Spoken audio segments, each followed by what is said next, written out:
We zijn hier bij de Steden van de Paard en net hebben we een persconferentie meegemaakt waarin onder meer Karin Bosman nieuwe cijfers heeft gepresenteerd van een probleem dat al lange tijd aandacht krijgt op Curaçao, maar dat nog steeds elke keer een groot probleem is op Curaçao. Intimidatie op de werkvloer. Karin Bosman, welkom. We hebben net een persconferentie gehad.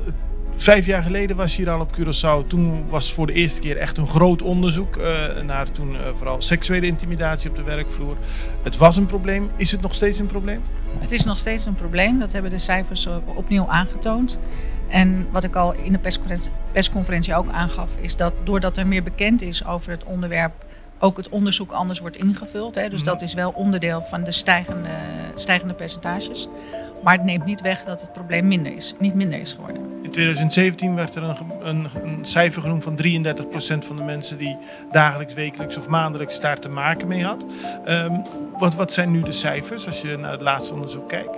We zitten nu op 74%. En is dat dan seksuele intimidatie of intimidatie in het algemeen?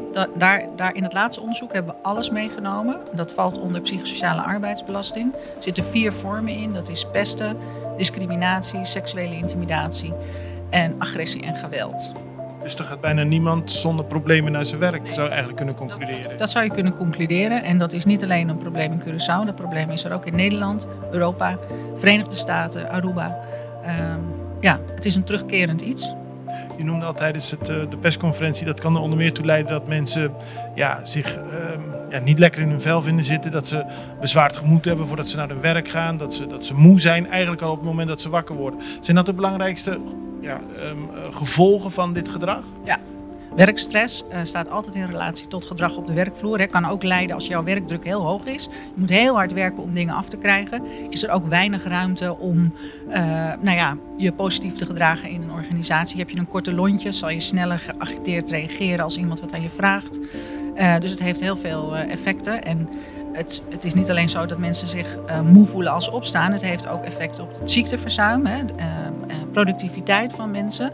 Mensen maken sneller fouten. Dus gevolgen van psychosociale arbeidsbelasting gaan veel verder dan je alleen maar moe voelen als je naar het werk gaat. Het is een van de grootste redenen waarom mensen niet naar het werk gaan. Beroepsziekte nummer 1 is het. Ja. Wat kunnen we eraan doen? Behalve het zorgen dat het beleid op orde is. Ervoor zorgen dat het geen afvinklijst wordt. Want een afvinklijst is ook weer een risico in je organisatie. Dat betekent gewoon, je stelt iemand aan en je denkt dat je het daarmee opgelost hebt. Ja, je zegt van, ik heb een beleid, vinkje. Ik heb vertrouwenspersonen, vinkje. Ik heb de RIE goed ingericht, vinkje. Maar daarmee begint het eigenlijk pas. Je moet het van papier trekken. Je moet zorgen voor draagvlak in de organisatie. Het urgentiebesef moet er zijn. We moeten met z'n allen naar een verandering toe willen. En die transitie, dat kost tijd. En als je zover bent, is het weer van belang dat je die cultuur ook weet te bestendigen. Dat je vasthoudt en dat je dus niet terugvalt in oude gewoontes. Hoe doe je dat met een klein bedrijf?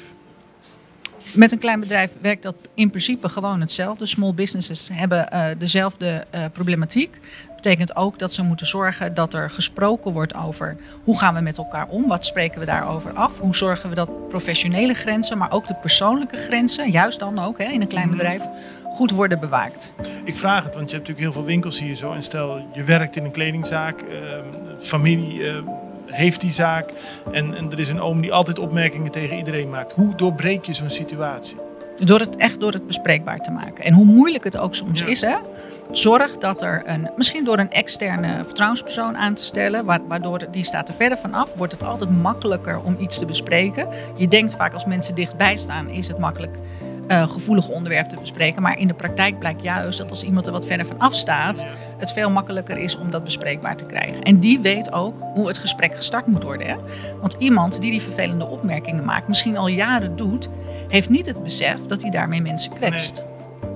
Want niet iedereen doet dat bewust om iemand anders te pesten. Ja. Het is soms gewoon gedrag dat erin zit. Ja, het is, en dan moet je wel altijd zeggen van het gaat niet om de intentie, of de intentie nou goed of niet goed is. Je moet kijken naar de beleving. Hoe wordt het door iemand ervaren? En daar moet je het gesprek over kunnen hebben. Uiteraard is het van belang om te weten of iemand er wel of geen slechte bedoelingen ermee heeft. Maar heel vaak zie je toch dat iemand niet weet dat hij daar een mens mee kwetst. Als mensen dit nu zien, wat kunnen ze dan het beste doen? Met elkaar om de tafel gaan zitten. En zeggen van, ik zag dit, er is aandacht voor, laten we daar eens over gaan praten. Ja. Wat hebben wij hier eigenlijk een gedragscode? Oh, is dat misschien handig voor ons? Zou dat een handig document kunnen zijn? Wat zouden we dan? Wat betekent gewenst gedrag eigenlijk voor ons? Ja. Begin dat eerst op te schrijven. Daarna definieer je ongewenst gedrag. En zo ga je alle stappen, er zijn precies 8 stappen die je kunt zetten in het opzetten van een gedragscode. En als je die met elkaar hebt afgerond, heb je het ook met elkaar afgesproken. Dus je kunt elkaar er ook op aanspreken als iemand daar een grens over gaat. Het wordt niet opgelegd van bovenaf. Nee, we hebben met elkaar gezegd, zo gaan wij hier in deze organisatie met elkaar om. En laten we nu deze dag van de vrouw gebruiken om te zorgen dat mensen dit zien en zeggen van, laten we hier binnen het bedrijf over gaan praten. Ja, precies. Want ik zie, vanmorgen stond ik op en ik maakte mijn LinkedIn open en ik zie in mijn feed allemaal celebrations, omdat het een Internationale Vrouwendag is. Ja. Maar ik vraag me soms wel af, is er al zoveel te vieren dan? Hè? Als je kijkt, en het antwoord is? Nou, dat valt nog vies tegen, denk ik. Want er zijn heel veel vrouwen die het heel slecht hebben in de wereld. En daar mag best wel oog voor blijven. Ook op een dag zoals vandaag. Het moet geen commerciële dag worden. Bedankt. Ja, graag gedaan.